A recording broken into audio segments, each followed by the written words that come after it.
જય શ્રી કૃષ્ણ મિત્રો.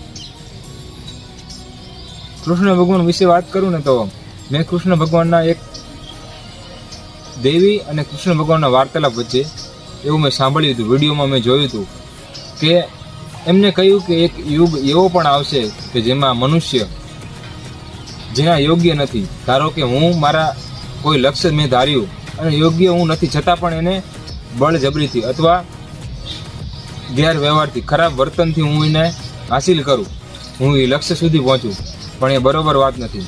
એમને એ વાર્તાલાપ દરમિયાન કીધું હતું કે એવો સમય, એવો યુગ આવશે કે બીજા વ્યક્તિને એ લક્ષ્ય તરફ કે એમને એ લક્ષ્યમાં જોઈને ખુદ પોતે માનવી ઈર્ષાળુ બનશે. એટલે કે બીજાને જોઈને એ પોતે પણ ત્યાં પહોંચવાનું પ્રયત્ન કરતો હોય છે, પણ વ્યક્તિ એ નથી જોતો કે તે લક્ષ્ય સુધી કેમ પહોંચ્યો, અથવા તો તે લક્ષ્યમાં એને શું સંઘર્ષ કર્યો, મહેનત કરી અને ત્યારે એ લક્ષ્ય સુધી પહોંચ્યો. જો આ વસ્તુ દરેક માનવી વિચારતો થઈ જાય ને તો ભલે એને લક્ષ્ય ધાર્યું હોય ઊંચું, પણ ઊંચાથી સહેજ નીચું એ લક્ષ્ય સુધી જરૂર પહોંચી શકે. એટલે દરેક વ્યક્તિ હંમેશા સારું વિચારવું જોઈએ અને કોઈના પ્રત્યે ઈર્ષા ન રાખવી જોઈએ. અને જે કાંઈ પણ આપણા લાયક છે, આપણને ખ્યાલ જ હોય કે આપણા લાયક શું છે, છતાં પણ આપણે એના કરતાં વધારે લેવા તરફ આકર્ષીએ છીએ.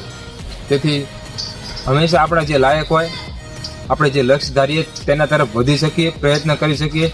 સત્યથી, કરુણાથી આપણા લક્ષ્ય તરફ આગળ વધવું જોઈએ અને સૌનું હિત વિચારીને, બીજાનું લક્ષ્ય જોઈને પણ એમાંથી પ્રેરણા લઈને આપણે સારું લક્ષ્ય શોધવું જોઈએ. રાધે રાધે.